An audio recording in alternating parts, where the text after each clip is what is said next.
오늘 우리에게 주시는 하나님 말씀은 마가복음 11장 12절에서 25절 말씀입니다. 신약성경 73페이지입니다. 이튿날 그들이 베다니에서 나왔을 때에 예수께서 시장하신지라. 멀리서 잎사귀 있는 한 무화과 나무를 보시고 혹 그 나무에 무엇이 있을까 하여 가셨더니 가서 보신즉 잎사귀 외에 아무것도 없더라. 이는 무화과의 때가 아님이라. 예수께서 나무에게 말씀하여 이르시되 이제부터 영원토록 사람이 내게서 열매를 따먹지 못하리라 하시니 제자들이 이를 듣더라. 그들이 예루살렘에 들어가니라. 예수께서 성전에 들어가사 성전 안에서 매매하는 자들을 내쫓으시며 돈 바꾸는 자들의 상과 비둘기 파는 자들의 의자를 둘러 엎으시며 아무나 물건을 가지고 성전 안으로 지나다님을 허락하지 아니하시고 이에 가르쳐 이르시되 기록된 바 내 집은 만민이 기도하는 집이라 칭함을 받으리라고 하지 아니하였느냐. 너희는 강도의 소굴을 만들었도다 하시매 대제사장들과 서기관들이 듣고 예수를 어떻게 죽일까 하고 꾀하니 이는 무리가 다 그의 교훈을 놀랍게 여김으로 그를 두려워하밀려라. 그리고 날이 저물매 그들이 성 밖으로 나가더라.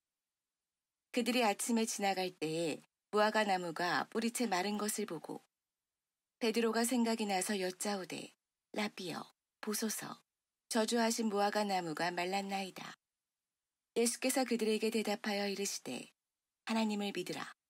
내가 진실로 너희에게 이르노니 누구든지 이 산더러 들리어 바다에 던져지라 하며 그 말하는 것이 이루어질 줄을 믿고 마음에 의심하지 아니하면 그대로 되리라.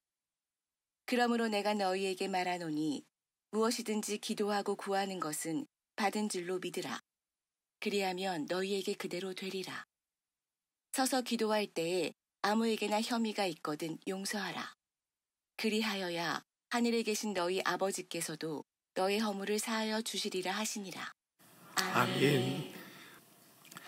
예전에 성경을 읽던 한 교우가 제게 이런 질문을 했습니다. 성경에 보면 하나님을 믿으면 복을 받고 오래 살고 그렇게 된다고 땅을 얻고 이렇게 되어 있는데 우리 집은 가난하고 예수 믿던 부모님은 젊은 나이에 돌아가시고 땅도 집도 없습니다. 우리가 하나님을 제대로 믿지 않아서 그런 것입니까? 이런 질문을 제게 해오셨습니다. 저는 이 교우의 질문을 대하면서 성경을 어떻게 해석하고 이해하는가, 이것이 너무 중요하다는 생각을 하게 되었습니다. 성경을 어떻게 읽느냐, 어떻게 해석하느냐 하는 것은 그 사람의 일상생활, 믿음 생활에까지 깊은 영향을 미치기 때문입니다. 성경은 하나님의 감동으로 기록된 말씀입니다. 우리를 구원에 이르게 하는 은혜의 방편이라고 이해하지요. 그래서 우리는 성경을 무턱대고 읽지 말아야 하고 겸손히 배우며 읽는 자세가 필요합니다. 하나님 말씀이니까 그렇습니다. 제가 졸업한 고신대학원에서 신약학을 가르쳤던 길성남 교수는 성경을 더 천천히 주의 깊게 읽어라 라고 그렇게 말합니다. 여러분, 성경을 너무 빨리 읽지 마시고 좀 천천히 주의 깊게 읽으시기 바랍니다. 성경의 저자인 하나님의 마음과 의도를 따라서 읽는 것도 중요하다는 사실을 강조합니다. 하나님이 쓰신 편지지 않습니까? 하나님의 마음이 어디 있을까? 하나님이 왜 이 말씀을 하실까? 그 의도를 생각할 필요가 있습니다. 성경의 한 부분만 집중해서 읽을 것이 아니라 창세기부터 말라기까지 성경 전체를, 신약과 구약의 관계를 이해하면서 읽는 것도 필요하다고 교수님이 그렇게 말씀하십니다. 여러분, 구약과 신약의 관계를 이해한다는 것, 여러분 이건 좀 어려운 말이긴 합니다만은 이것은 연속적이면서도 불연속적이다, 이렇게 설명을 합니다. 좀 이해가 되시지 않을 겁니다. 연속하는 것과 불연속하는 것이 어떻게 같이 있을 수 있을까? 그런데 여러분, 성경을 읽어보면 이 연속하는 것, 연속되는 것과 연속하지 않는 불연속하는 것이 아주 조화를 이루면서 분명하게 성경에 나타나고 있습니다. 예를 들면 구약에서는 죄 사함을 위해서 동물로 제사를 드렸습니다. 그런데 신약에서는 더 이상 동물로 제사를 드리지 않습니다. 그러면 제사가 사라져버린 것입니까? 그러면 불연속이 되겠지요. 그러나 신약에서는 예수 그리스도의 십자가의 죽음이 구약의 모든 제사를 대신합니다. 이는 구약의 제사가 예수님의 완전한 희생으로 완성을 되었다는 것을 의미합니다. 구약의 제사와 신약의 십자가 모양은 전혀 다릅니다. 완전히 연결이 되지 않습니다. 그런데 이 불연속적인 것 같이 보이는 이 두 사건 속에 하나님의 은혜, 하나님의 구원이라고 하는 동일한 메시지가 연속되는 의미가 담겨져 있다는 겁니다. 구약에 등장하는 수많은 언약이 있습니다. 여러분, 아브라함의 언약이 있고 신의 산 언약이 있고 여러 가지 언약이 있습니다. 그런데 이 언약은 예수 그리스도를 통한 새로운 언약으로 완성되고 확대되었습니다. 여러분, 연속, 불연속 이 개념을 좀 이해하시기가 어려우실 텐데요. 이렇게 한번 이해해 보면 어떨까요? 그림자와 실체 말입니다. 히브리서에서는 그렇게 말합니다. 그림자가 있습니다. 실체가 있습니다. 이 그림자는 실체를 반영하기는 합니다. 그러나 그림자는 그림자에 불과합니다. 그림자가 실체는 아닙니다. 영화를 한번 생각해 볼까요? 예고편을 보면서 영화 전체가 어떤 내용인지를 짐작할 수 있을 겁니다. 제가 주로 그렇습니다. 영화 처음 시작만 보면 다 본 것처럼 저는 생각을 합니다. 드라마도 처음과 마지막만 보면 중간은 보지 않아도 괜찮습니다. 어떻게 흘러갈지를 대충 짐작할 수 있을 것 같기 때문입니다. 여러분, 예고편만으로 영화 전체의 내용을 다 이해했다, 그렇게 말할 수는 없을 겁니다. 예고편을 보면 내용이 이렇게 가겠구나, 전체 내용이 이렇게 있구나 짐작은 해보겠지만 말입니다. 이것을 연속, 불연속이라고 그렇게 말합니다. 아무 관계가 없어 보이는 것 같지만 관계가 있습니다. 관계가 있는 것 같지만 서로가 좀 달라 보입니다. 연속성과 불연속성이라는 개념, 구약과 신약의 관계는 장수와 복, 오래 사는 것과 복의 개념에도, 그리고 오늘 우리가 읽었던 성전의 개념에도 그대로 적용이 됩니다. 구약에서는 오래 사는 것, 그리고 풍요로움이 하나님이 주시는 사랑, 축복의 상징이었습니다. 하지만 신약에서는 아닙니다. 신약에서는 예수 그리스도를 통해 주어진 영생과 구원의 풍성함이 구약에서 말하는 오래 사는 것과 복을 대체합니다. 그래서 여러분, 성경을 읽으시면서 복에 대한 이해를 하시면 내가 좀 더 나은 삶을 살겠고 넓은 집을 가지겠고 많은 돈을 가지겠다, 이렇게 이해하면 안 됩니다. 여러분, 그 복은 잠시 이 세상에서 우리가 누리는 하나님이 주시는 진정한 복의 그림자일 뿐입니다. 아무리 그림자라도 가지기만 하면 좋겠습니다만, 근데 그럴 수도 있고 안 그럴 수도 있다라고 제가 늘 말씀을 드립니다. 그러나 그것은 복의 실체는 아닙니다. 성경을 읽으시면서 복이라는 단어를 보시면 잘 사는 것, 많이 가지는 것, 부한 것, 건강한 것을 생각해야 되는 것이 아니라 독생자 예수 그리스도를 통하여 우리에게 주신 영원한 구원과 생명을 생각해야 합니다. 우리가 하나님의 자녀가 되는 것, 여러분, 그것을 생각해야 한단 말입니다. 오래 사는 것은 어떻습니까? 여러분, 오래 사는 것도 영생을 생각하셔야 합니다. 예수 그리스도와 함께 살아가는 것, 그분의 통치와 다스림 안에 살아가는 것을 성경은 오래 사는 것이라고 그렇게 말을 합니다. 그렇다면 구약의 성전 개념은 어떻게 이해해야 합니까? 오늘 본문은 당시 세계에서 가장 큰 건축물로 여겨진 건물 가운데 하나인 예루살렘 성전을 배경으로 합니다. 당시 예루살렘 성전에는 희생제물과 성전세를 내는 일이 있었습니다. 희생제물도 드려야 했고 성전 세금도 내야 했습니다. 두로의 반세겔 은화, 동전을 드려야 했기 때문에 이것을 돕기 위해서 동전을 바꾸는 환전하는 탁자들, 환전하는 장소들이 있었고 그 장소에 탁자들이 놓여져 있었습니다. 환전에는 수수료가 포함이 되지요. 희생제물을 사는 것도 거기에는 아마 좀 돈이 남는 게 있었나 봅니다. 처음에는 그러지 않았을 겁니다. 멀리서 오는 사람들을 돕기 위해서 잔돈이 없는 사람들을 동전으로 바꿀 수 있도록 하기 위해서 환전소도 생겼을 텐데 시간이 지나면서 이것이 좀 변하고 말았습니다.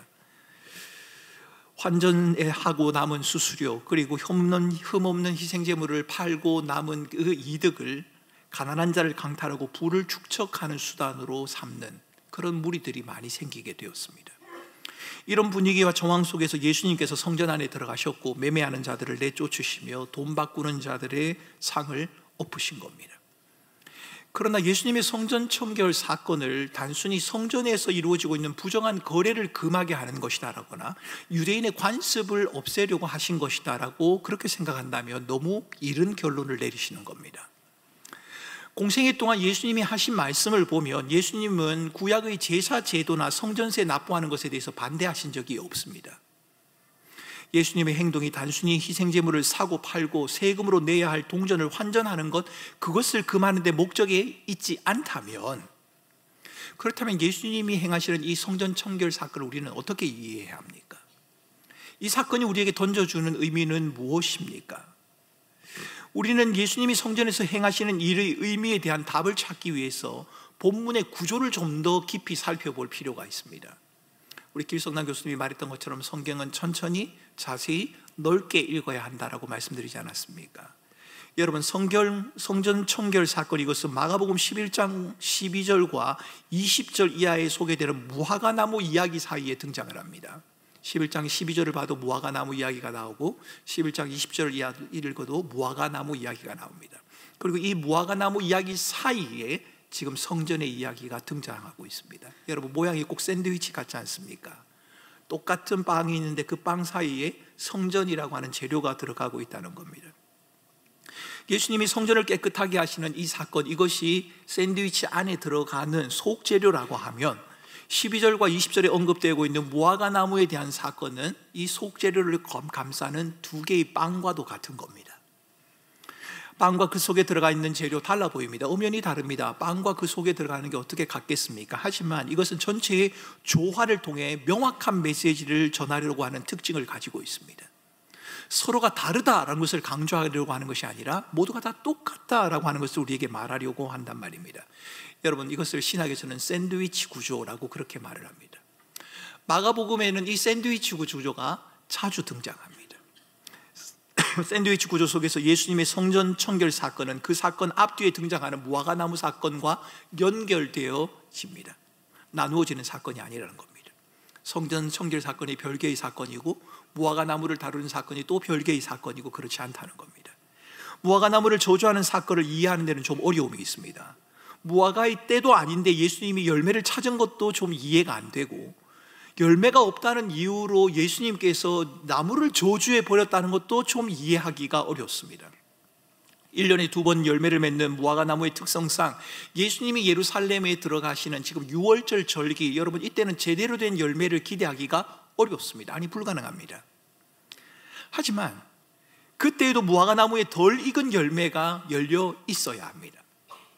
지나가는 나그네나 가난한 자들은 종종 그 열매를 따먹었습니다. 무화과 나무의 시기가 아니더라도 풋익은 열매가 남아 있어야만 그 나무가 정상적인 나무라는 겁니다. 예수님은 시간이 지나야 열매를 맺을 수 있는데 아직 때가 아니라서 열매를 맺지 못하는 그 나무, 이 나무를 지금 애매히 저주하고 계신 것이 아닙니다. 무화과 나무는 열매를 맺을 가망성이 없기 때문에 더는 열매 맺지 못할 것이라고 주님이 선언하고 계십니다. 시간이 지나면 열매를 맺을 수 있는데 주님이 저주했기 때문에 열매를 더 맺지 못하는 것이 아니라 열매를 맺지 못하기 때문에 주님이 그것을 저주하신 겁니다. 이것은 무화과 나무에 대한 심판의 선언과도 같습니다. 우리는 본문에서 예수님께서 단순히 무화과 나무에 대해서 말씀하시는 것이 아니라 무화과 나무를 통해서 이스라엘 백성들의 영적인 상태를 묘사하고 있다는 점에 주목할 필요가 있습니다. 여러분, 이것은 단순히 무화과 나무의 이야기가 아닙니다. 제가 이 무화과 나무의 이야기가 이스라엘 백성들을 이야기하고 있다라고 말씀드리는 데는 두 가지의 이유가 있습니다. 첫 번째는 무화과 나무가 성경에서는 포도원과 함께 이스라엘 백성들을 나타내는 데 종종 사용되었기 때문입니다. 예수님도 그러셨고 구약에도 그렇습니다. 포도원, 무화과 나무, 이것은 주로 이스라엘 백성들을 상징하는 데 사용이 되었습니다. 그보다 더 명확한 이유가 있습니다. 성전 청결 사건 후에 예수님께서 마가복음 13장 28절에서 다시 무화과 나무를 등장시키십니다. 그러시면서 이 무화과 나무가 예루살렘과 성전의 파괴, 이스라엘을 향한 하나님의 심판과 관계가 있다고 말씀을 하십니다. 무화과 나무를 이스라엘과 직접 주님이 연결시키신 겁니다. 여러분, 무화과 나무만 그런 것이 아닙니다. 성전 청결의 사건도 마찬가지입니다. 무화과 나무와 성전이라고 하는 소재가 다릅니다. 다 다릅니다. 하지만 이 두 가지 모두 본질에서 벗어나 본래의 역할과 기능을 잃어버린, 그래서 하나님의 엄중한 심판 앞에 놓일 수밖에 없는 이스라엘을 상징하고 있다는 공통점을 지니고 있습니다. 여러분, 열매를 맺지 못하는 나무, 본질을 벗어나 버린 겁니다. 제 역할을 못하는 거겠지요. 성전이 본질에서 벗어나 버렸다. 이것은 우리가 어떻게 알 수 있습니까? 주님은 내 집은 만민의 기도하는 집이라 칭함을 받아야 하는데 너희가 강도의 소굴을 만들었다, 이렇게 말씀을 하셨습니다. 만민과 강도, 기도하는 것과 강도짓, 여러분 이것은 명확한 대조를 이룹니다. 기도가 하나님의 하나님 되심을 드러내는 것이라면 강도짓은 자기의 이익을 추구하는 행위입니다. 만민이 누구나 모두를 의미한다면 강도는 우리끼리만을 의미합니다. 잘못되어도 한참 잘못되고 왜곡된 것입니다. 성전의 의미가 말입니다. 본질이 변해버렸습니다. 성전이 가져야 하는 본래의 모습, 만민의 기도하는 집이라고 하는 그 본래의 모습을 상실해버린 겁니다. 예수님은 지금 짐승들을 매매하는 것이나 관행적으로 드리는 희생제사, 돈을 바꾸는 행위 자체를 비난하고 계신 것이 아닙니다. 이 모든 것들은 모세율법이 명한 이스라엘의 종교적인 행위를 수행하는데 필수적인 것들이었기 때문입니다. 예수님께서 성전을 청결하게 하신 이유는 단순히 부정한 거래를 금지하기 위한 것이 아니라 모든 이에게 하나님의 임재와 하나님의 함께함을 드러내야 할 그 성전이 형식화되어 버리고 타락해 버렸기 때문에, 그래서 성전 본래의 가치와 본질을 잃어버렸기 때문에 주님은 지금 책망하고 계신 겁니다. 성전 청결 사건은 성전이 본래의 의미와 가치를 잃어버린 상태에 대한 하나님의 심판을 예고하는 상징적인 행위입니다. 성전 청결 사건이 무화과 나무에 대한 저주라고 하는 불길한 이야기에 둘러싸여 있다는 것, 여러분 다분히 의도적입니다. 무화과 나무의 이야기가 나오고 무화과 나무가 저주를 받습니다. 그리고 그 저주받는 이야기 사이에 성전의 이야기가 등장한다는 말입니다. 이것은 마치 잘 만들어진 샌드위치와도 같습니다. 잎만 무성하고 열매가 없는 무화과 나무가 하나님의 엄중한 심판 아래 섰던 것처럼 본질을 잃어버린 성전, 이것도 고치지 않으면, 성전이 본래의 기능을 회복하지 못하면 파국에 이르게 될 것이라는 것을 주님께서는 엄하게 지금 경고하고 계신 겁니다. 여러분, 그런데 왜 우리가 옛날 예루살렘 성전의 이야기에 관심을 지녀야 합니까? 여러분, 그 이유는 성전이 지닌 연속적이면서도 불연속적인 개념 때문에 그렇습니다. 구약에서 하나님은 성전이라고 하는 특별한 건물을 통하여 자신의 임재를 나타내셨습니다. 성전은 하나님의 백성들이 하나님을 만나는 삶의 중심의 장소였습니다. 제사와 예배를 통해 하나님과의 관계를 유지하는 장소, 그곳이 바로 성전이었습니다. 그러나 신약 시대에 이르러서는 예수 그리스도께서 참된 성전이 되셨습니다. 모든 인간이 하나님에게 나아가는 길이 열린 겁니다. 예수님을 통해서 말입니다. 요한복음 2장 9절 말씀에 이 성전을 헐라 내가 사흘 만에 일으키리라 말씀하신 것은 예수님 자신이 참 성전, 온전한 성전이란 것을 선언하신 것입니다. 이 땅에 오신 예수 그리스도를 통해 불완전한 성전 제도가 완성이 되었고, 하나님의 임재 그 자체인 예수 그리스도를 통해서 더 이상 지어진 건물의 성전이 아니라 어디서나 언제서나 언제라도 하나님의 임재를 경험할 수 있게 된 것입니다. 구약의 성전은 예수님을 통해 완성될 실체의 그림자입니다. 성전은 그림자이고 예수님은 실체입니다. 성전은 예고편이고 예수님은 본편입니다. 서로 연결되어지지 않는 건물인 성전과 예수님을 어떻게 연결을 하겠습니까? 전혀 연결되어지지 않는 것 같습니다만, 온전한 성전이신 예수 그리스도께서 구약 성전의 의미를 새롭게 하심으로 그 연결성을 우리에게 명확하게 보여주신 겁니다. 예수님께서는 구약의 예루살렘 성전을 허시고 사흘 만에 새로운 성전을 세우셨습니다. 죽고 부활하심으로 말입니다. 새로운 성전 되신 예수님은 자신을 믿는 이들을 성전이라고 부르셨습니다. 그리고 자신의 지체들을 자기의 몸인 교회를 통해 불러 모으십니다. 여러분, 여기에 우리가 옛날 성전을 깨끗게 하시는 예수님의 사역에 대해서, 그 옛날 예루살렘 성전에 대해서 관심을 가져야 하는 이유가 있습니다. 그 옛날 예루살렘 성전은 우리에게 있지는 않습니다. 하지만 새로운 성전 되신 예수 그리스도, 그분이 우리의 주가 되셔서 우리를 성전이라고 불러주십니다. 머리 되신 그리스도께서 교회를 통해 자기 백성들을 불러 모으시고 우리를 성전이라고 말씀하신단 말입니다. 여러분, 이것이 사실이라면 우리는 신자와 교회의 본질이 무엇인가를 심각하게 고민해야 합니다. 그리고 그 본질을 무너뜨릴 수 있는 것이 무엇인지를 살펴야 하고, 그것들을 또한 경계해야만 합니다. 우리는 오늘날 진정한 성전은 예수 그리스도를 의미한다는, 그리고 예수 그리스도를 머리로 하는 공동체를 말하는 것이지 교회 건물을 말하는 것이 아니라는 사실, 이것을 여러분 먼저 기억하셔야 합니다. 만일 어떤 분들이, 교회 안에 있는 어떤 분이 교회 건물을 거룩하게 사용해야 된다, 교회 건물이니까, 그래도 예배하는 곳이니까 다른 건물과는 좀 다르게 사용을 해야 된다라고, 그런 의미에서, 그런 취지에서 건물을 성전이다라고 그렇게 말한다면 저는 그분의 마음을 충분히 이해할 수 있을 것 같습니다. 그게 잘못이라고 저는 말씀드리지 않겠습니다. 하지만 신약 성경에서의 성전은 건물이 아닙니다.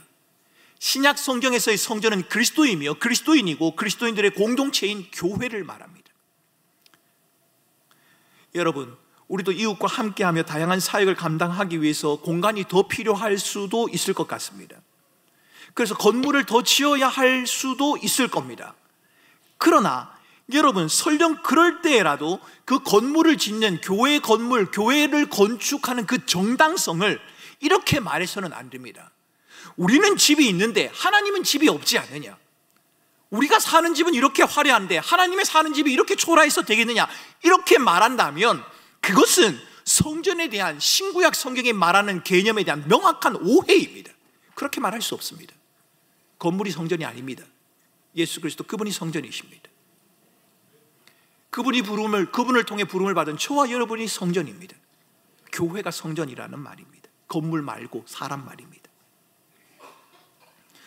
오늘날 교회가 진정한 성전이라면 우리는 교회와 성도의 삶이 세상에서 어떤 모습으로 이루어져야 할 것인지를 진지하게 고민해야 합니다. 여러분, 건물로 지어졌던 예루살렘 성전이 본질을 잃어버린 채 주님으로부터 책망을 받는 그 장면을 바라보면서 우리는 건물에 대한 걱정은 하지 않아도 괜찮겠지만 이제는 새로운 성전으로 부름을 받은 저와 여러분, 교회로 부름을 받은 이 공동체가 하나님 앞에서 어떤 모습을 이루어가야 할 것인가를 우리는 고민해야 한다는 겁니다. 구약에서 하나님의 백성은 이방인과 어울리면 안 되는 구별된 공동체였습니다. 하지만 신약에서 교회는 믿는 사람들끼리의 모임이라고 하는 그 의미, 그 이상의 의미를 지니고 있습니다.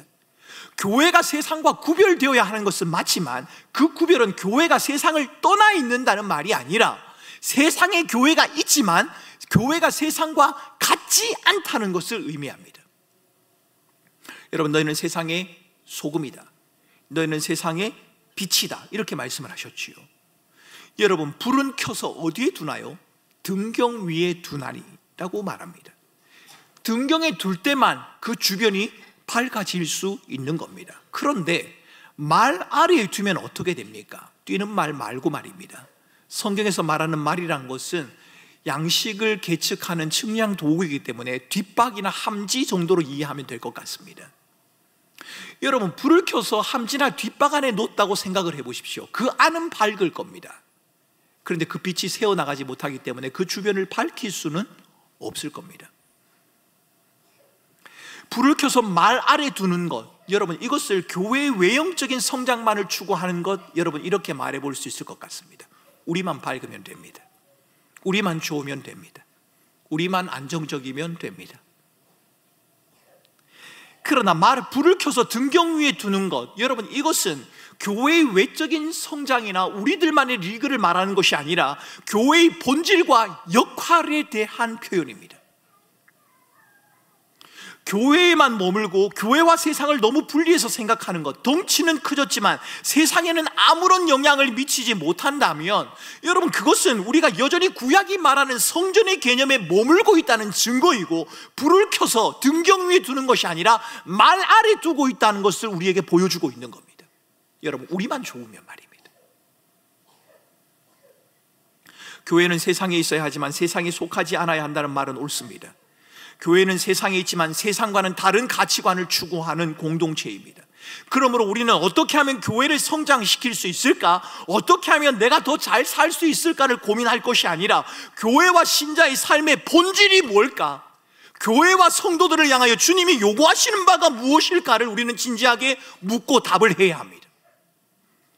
교회는, 신자는 세상에서 가치 있다고 여기는 것보다 교회의 머리 되신 예수 그리스도, 우리를 구원하신 예수 그리스도, 그분이 가치가 있다고 여기는 것, 여러분, 그것을 우리의 삶의 무게 중심에 두어야 한다는 말입니다.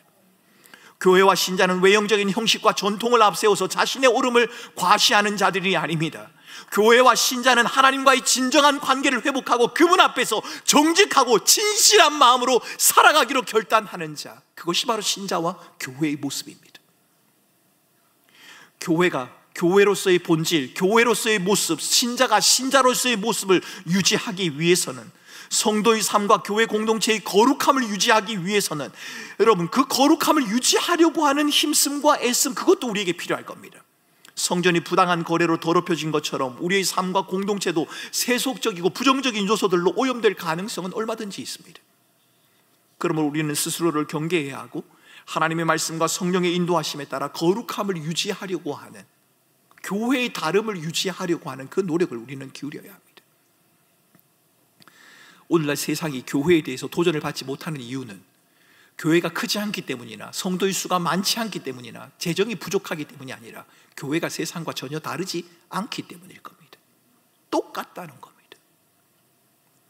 본질의 회복이라는 주제를 다루면서 한 가지 더 생각할 것이 있습니다. 그것은 오늘 성전 청결 사건에서 드러난 주님의 꾸짖음이 1차적으로 성전의 본질을 왜곡한 종교 지도자들을 향하고 있다는 점입니다. 저는 당시 종교 지도자들을 향해서 주님이 꾸짖고 있는 이 장면을 보면서 조금 긴장을 하게 됩니다. 당시 성전의 중심 책임자들이었던 대제사장, 서기관, 장로들, 여러분 이들이 바로 오늘날 지도자요 리더들로 불리는 사람들이기 때문입니다. 오늘날로 말해보면 목사, 장로, 집사, 권사, 섬김이, 교사 이렇게 불려지는 사람들, 그런 것이 아닌가 싶습니다. 모든 신자가 그렇지만 특히 리더가, 지도자가 타락하면 공동체와 교회 전체가 엉망이 되고 맙니다. 이 시대의 위기는 리더의 위기다라고 하는 말 틀리지 않습니다. 요즘 들어서 계속해서 신문지상에 오르내리고 있는, 매스컴에 오르내리고 있는 교회의 지도자의 목사들의 일탈로 인해서 세상의 지탄을 받고 있는 부분에 대해서는 참 안타까운 마음과 죄송한 마음이 듭니다. 리더의 위기, 여러분 공동체의 위기라고 말할 수 있습니다. 그래서인지 성경은 리더의 중요성을 여러 곳에서 강조합니다. 야고보서 3장 1절 말씀에는 너희는 선생이 많이 되지 말아라, 선생된 너희가 더 큰 심판을 받게 될 것이다 라고 엄히 경고를 하셨습니다. 선생된 자가 누구입니까? 직업적인 교사, 선생만을 의미하는 것은 아닐 겁니다. 야고보서가 말하고 있는 선생된 자들은 공동체의 권위를 가진 자들입니다. 누군가에게 영향력을 미칠 수 있는 사람을 말합니다. 그러니까 오늘날의 리더라고 말할 수 있겠지요. 여러분, 야고보 기자는 그들의 문제를 이렇게 지적합니다. 그들은 많은 말로 다른 사람을 가르치려고만 합니다. 이 사람은 말하는 것에 분주해서 자기를 돌아볼 여유가 없습니다. 자기가 하는 말에 자신을 비춰야 한다는 필요성도 느끼지 못합니다. 왜요? 나는 다 맞으니까요. 말하기는 좋아하는데 그 말을 책임지려고 하지 않습니다. 여러분, 우리 모두는 특히 지도자로 세움을 받은 자들은 야고보서에 나타나는 지도자들의 잘못을 범하지 않도록 주의를 기울여야 합니다. 여러분, 우리도 그렇지 않습니까? 우리도 말하기를 좋아하지 않습니까? 근데 그 말에 대해서는 큰 책임을 지지 않는단 말입니다. 그 말에 자기를 비춰보려고 하지 않는단 말입니다. 그런데 여러분, 저는 야고보서의 선생이 되려고 하는 자들이 왜 그렇게 됐을까? 저는 참 궁금합니다. 그들이 의도적이고 고의적으로 그렇게 말을 많이 하고 의도적이고 고의적으로 다른 사람들이 힘들게 한 걸까? 이런 생각이 듭니다. 왜 그랬을까요? 여러분, 저는 그런 것 같지는 않습니다. 야고보서를 읽으면서 이 사람들이 의도적으로, 그래 내가 지금부터 말을 많이 하고 다른 사람들을 힘들게 하고 공동체를 한번 어지럽게 만들어 보자, 그렇게 한 것 같지는 않습니다. 왜냐하면 많은 선생이 되지 말라는 경고를 받고 있는 사람들은 야고보 기자가 말하기를 그들은 거듭난 사람입니다. 주님의 다시 오심을 기다리는 자들입니다. 그들은 믿음으로 인해서 시련과 박해를 당하고 있는 참된 신자라고 야고보 기자는 말하고 있습니다. 그런데 제가 주목하고 싶은 점이 하나 있습니다. 야고보서를 읽어보면 그들은 유대인 공동체 안에 살면서 유대인의 방식을 따라 살아왔던 사람들입니다.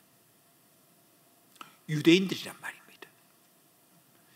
여러분, 제가 여기에 주목하는 이유는 그들은 거듭났지만, 신자이지만 그들이 살아온 삶의 방식에서 자유롭지 않다는 점을 여러분들에게 말씀드리고 싶은 겁니다. 삶의 과정에서 살아온 그들의 경험들이 있지 않겠습니까? 살아오면서 자연스럽게 형성된 어떤 내적인 욕구와 충동, 욕망들이 그 사람의 마음속에 숨겨져 있을 수도 있지 않겠습니까?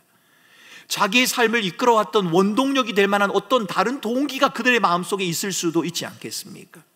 이 모든 것들은 그들의 삶에, 그리고 그들의 삶 전체에 혹은 긍정적으로 혹은 부정적으로 작용을 하기 시작했을 겁니다. 그러니까 말을 많이 하고 자기를 돌아보지 않고 많이 선생이 되려고 하는 것은 의도적으로 그렇게 한 게 아니라 자기도 모르게 그렇게 된 겁니다. 아마 그 사람에게 왜 그렇게 많이 말을 합니까? 라고 말하면 그 사람은 그렇게 말을 할 겁니다. 무슨 제가 말을 많이 한다고요?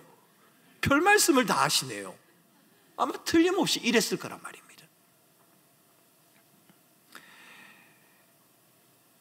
자기도 모르게 행동한 그들, 이스라엘의 종교 지도자들이 자신의 문제가 뭔지 모른 채 말하고 행동하는 것과 다르지 않습니다. 반드시 나빠서, 악해서 그런 게 아닐 수 있습니다. 여러분 보시기에도 제가 그렇게 나쁜 사람이 아니지 않습니까? 저는 그래도 착하게 살아가려고 하는 사람입니다. 뭐 제 아내나 제 아이들이나 우리 교인들에게 그렇게 뭐 나쁜 짓 하지 않고 그렇게 착하게 살아가려고 합니다. 그런데 여러분, 저는 그렇게 나쁜 사람이 아니고 아이들과 아내를 괴롭힐 의사가 전혀 없는데 때로는 저 때문에 괴롭힘을 당하는 경우가 있더라고요. 저는 전혀 그런 의도가 없습니다. 전혀 그런 의사가 없습니다. 괴롭히려고 계획을 세운 것도 아닙니다. 그런데 제가 말하고 행동하는 것 때문에 아이들이 부담스러워하거나 힘들어하거나 불편해하는 경우를 종종 느낄 때가 있다는 겁니다. 여러분 어떠십니까? 왜 그럴까요? 아마 저의 살아온 삶의 패턴 때문에 그럴 수 있을 겁니다. 제가 말로 표현하지 못하겠지만 제가 오랫동안 살아오면서 겪은 삶의 경험들이 제게 익숙해진 것들이 있지 않겠습니까? 드러내놓고 싶지 않지만 제가 마음에 가지고 있는 어떤 욕망과 충동이 제 속에 숨겨져 있을 수도 있지 않겠느냐 말입니다. 그렇게 살아왔기 때문에 저절로 잘못되었다, 생각 없이 그렇게 하는 거다, 그렇게 하는 거란 말입니다. 계획한 게 아니라. 교회 컨설팅 전문 사역자인 게리 맥킨토시라고 하는 분이 계십니다. 그분은 극복해야 할 리더십의 그림자라는 책을 썼습니다. 제가 이제 조만간 우리 교회의 직분자들에게 다 이 책을 읽히고 제가 독후감을 곧 받으려고 하는데요, 별로 어렵진 않습니다. 좀 두껍긴 합니다만. 여러분, 이 책을 쓴 게리 맥킨토시는 사람들이 가지고 있는 이 마음속에 부정적으로, 특별히 사람에게 부정적으로 영향을 미치는 이 요소를 리더의 그림자라는 말로 표현을 합니다. 게리 맥킨토시는 성경에 나오는 5명을 우리에게 소개하면서 그들의 어두운 면을 이렇게 지적을 합니다. 모세, 솔로몬, 사울, 삼손, 요나, 이 5명을 소개를 합니다. 모세는 어떤 사람입니까? 맹렬한 분노와 반항심을 안고 있지만 그것을 드러내려고 하지 않는 강박적인 면을 지니고 있는 사람입니다. 여러분, 성경을 읽어보면 모세가 화를 냈다 잘 보이지 않습니다. 솔로몬은요, 자기 능력을 과대평가하는 자기 도취적인 성향을 지니고 있습니다. 솔로몬은 만족을 모르는 사람입니다. 좀처럼 만족을 느끼지 못하는 자기 도취형 사람입니다. 자기에 취해서 사는 사람 말입니다. 사울은 어떻습니까? 의심과 두려움이 많은 사람이죠. 적대적입니다. 질투심이 많습니다. 과대망상형입니다. 그러니 다윗을 죽이려고까지 하지요. 삼손은 어떻습니까? 갈등과 비난 자체를 두려워합니다. 다른 사람의 필요에만 지나치게 관심을 쏟는 의존 반응형 사람이라고 합니다. 아마 우리 교인들 중에도 그런 분들이 좀 많이 계실 것 같습니다. 제가 잘은 모르겠습니다만 우리 교인들 가운데는 착한 그리스도인으로 살아가야겠다는 그런 마음들 때문에 자기 마음은 다 무너지는데 그럼에도 불구하고 다른 사람의 필요를 채우는 일에만 분주한 분들 저는 자주 만납니다. 그래서 겉보기에는 아무렇지도 않는 것 같은데 다른 사람이 보기에는 참 모범적인 그리스도인이다 그렇게 말하는데 속은 이미 탈진이 되고 번아웃이 되는 그런 상황, 그런 경우가 있다는 겁니다. 다른 사람의 필요를 채우는 일에만 민감한 사람, 의존 반응형이라고 평가합니다. 요나는 어떤 사람입니까? 요나는 권위와 명령 앞에서 끊임없이 불평하는 수동 공격형 리더입니다. 여러분, 요나는 그렇지 않습니까? 주님의 권위와 명령 자체에서도 순복할 줄 모릅니다. 그저 공격하기만 하려고 합니다. 여러분, 저는 게리 맥킨토시의 이러한 분석에 전적으로 동의하는 것은 아닙니다. 하지만 우리는, 특히 리더는 자기 내면에 좀 더 깊은 관심을 가져야 한다라고 하는 게리 맥킨토시의 지적에는 전적으로 동의합니다. 여러분, 우리는 우리 내면을 좀 더 깊이 돌아볼 필요가 있습니다. 우리는 본문에 등장하는 종교 지도자들, 성전의 본질을 훼손하고 본래 기능을 잃어버리게 만드는 그들의 행실, 겉으로 드러나는 비윤리적인 행위도 조심해야 합니다. 맞습니다. 겉으로 드러나는 것 정말 조심해야 합니다. 저도 조심하려고 합니다. 정말 조심해야 합니다. 하지만 겉으로 드러나는 그 행위도 우리가 조심해야 하지만 자기의 내면을 살피는 것도 소홀하지 말아야 합니다. 리더라고 해서 모두 긍정적인 요소만 갖춘 것은 아니지 않습니까? 리더의 말과 행동 하나가 다른 사람의 말과 행동보다도 더 치명적인, 더 큰 영향을 미칠 수도 있기 때문에 스스로를 살피고 조심해야 한다는 겁니다. 리더라고 해서 목사, 장로, 집사, 권사 이런 직분자들만 떠오실 것이 아니라 가정으로 말하면 부모도 리더겠지요. 부모의 말 한마디가 아이들에게 치명적인 영향을 줄 수도 있으니까요. 우리 주님은 성전과 무화과나무의 본질이 훼손되는 현장을 우리에게 보여주십니다. 그리고 2가지의 말씀을 우리에게 하시는 것 같습니다. 너희들의 신앙도 삶도 얼마든지 본질에서 벗어날 수 있다. 여러분, 본질이라는 말을 제가 한번 바꿔 보겠습니다. 본래의 모습이라는 말로 말입니다. 우리들의 본래의 모습, 하나님이 설계하신 가정의 본래의 모습, 주는 그리스도시요 살아계신 하나님이라는 고백 위에 세워진 교회의 본래의 모습, 우리가 살아가는 모든 공동체의 본래의 모습, 남편과 아내의 본래의 모습, 부모와 자녀의 본래의 모습, 여러분, 얼마든지 우리의 그 모습은 본질에서 벗어날 수 있습니다. 아마 이 자리에 계신 분 가운데는 본질로부터 너무 많이 멀어져서 더 이상 가까워질 가능성이 없다고 이미 체념해버린 분도 계시는지 모르겠습니다. 회복은 고사하고 그냥 세월이 이렇게 흘러왔으니 그냥 그렇게 살아보자, 버텨보자, 그런 분도 계실런지 모르겠습니다. 주님은 우리에게 경고하십니다. 너희들의 신앙도 너희들의 삶도 얼마든지 본래의 모습에서 멀어질 수 있다. 어쩌면 이것이 우리 인간의 모습이 아니겠습니까? 하나님으로부터 멀어진 인간의 모습 말입니다. 예수 그리스도를 진정한 인생의 주인이라 고백하지 아니하고 스스로 인생의 주인 노릇하려고 하는 우리들의 모습, 아버지를 떠나 자기의 삶을 고집하며 나간 탕자처럼 우리의 삶을 고집하는 우리의 모습이 본질의 모습, 본래의 모습에서 벗어난 우리들의 모습이지 않겠느냐는 말입니다. 그리고 주님은 또 이렇게 말씀하시는 것 같습니다. 너희들의 거룩함과 깨끗함으로 너희들의 열심과 수고를 통해 하나님의 성전이 되는 것이 아니라 그리스도 안에 있으므로, 그리스도가 너희 안에 있으므로 너희가 하나님의 성전이 되는 것이다. 주님은 그렇게 말한단 말입니다. 여러분, 우리의 모습이 본질에서 멀어져 있다는 그 이야기만 하면 우리는 낙심하고 절망할 수밖에 없을 겁니다. 그런데 여러분, 그리스도의 성전됨이, 우리의 성전됨이 우리의 형편과 수고와 애씀 때문이 아니라 우리 안에 계신 예수 그리스도, 우리를 새롭게 하시고 새로운 성전으로 삼아주신 예수 그리스도, 그분 때문에 우리가 성전이 되는 것이, 성전으로 부름받는 것이 가능하다는 이 말씀이 여러분 너무 큰 위로가 되지 않으십니까? 그래서 여러분, 저는 여러분들에게 말씀드리고 싶습니다. 여러분의 부부의 관계가, 부모와 자녀의 관계가, 여러분의 공동체 안에서의 사람의 관계가 아무리 힘들고 어렵다 할지라도 여러분의 생각 가운데 도저히 복원될 수 없고 이 상처보다 더 아픈 것은 내게 없을 것이라는 그런 마음이 든다고 할지라도 여러분 스스로가 그리스도 예수를 통하여 부름받은 새로운 성전이라고 하는 그 사실은 여러분 잊지 마시기 바랍니다. 주님이 우리를 성전으로 부르셨습니다. 쉽지 않은 세상살이와 교회에서 이루어지는 분주한 사역들 때문에 우리는 늘 현상에 집중하게 됩니다.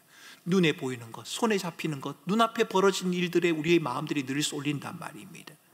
어떻게 이 문제를 해결하지? 어떻게 하면 잘 살 수 있지? 어떻게 하면 교회를 성장시킬 수 있을지 우리는 늘 그것을 고민을 하게 됩니다.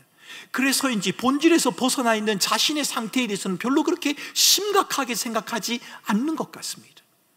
본래의 모습을 회복하려고 하는 그 노력을 무의미하다고 말하거나 불가능한 것처럼 치부하기도 합니다. 죽어서 천국에 가서야 누릴 수 있는 것 정도로 생각하면서 말입니다.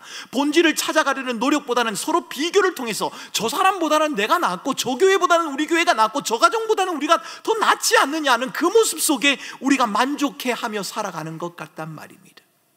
그러나 우리가 본질과 본래의 모습에 대한 추구를 멈추지 말아야 하는 이유는 어떤 경우에도 하나님이 설계하시고 만드신, 하나님이 의도하신 그 본래의 모습, 그 본질을 향한 마음을 놓치지 말아야 하는 이유는 새로운 성전 되신 예수 그리스도께서 우리 안에 계셔서 우리를 성전 삼아 주셨기 때문이고, 독생자 예수 그리스도를 통해 주신 구원, 영생, 그리스도의 주 되심, 이것이 무엇과도 바꿀 수 없는 궁극적인 우리의 삶의 가치이기 때문이고, 그 가치를 붙들고 살아가는 그 삶이 믿음의 삶이기 때문입니다.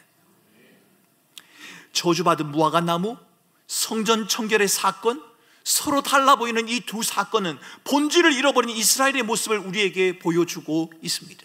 우리의 모습이 그렇지 않습니까? 우리의 모습이 본래의 모습에서, 본질에서 너무 많이 멀어져 있는 것 같다, 그런 생각 들지 않으십니까?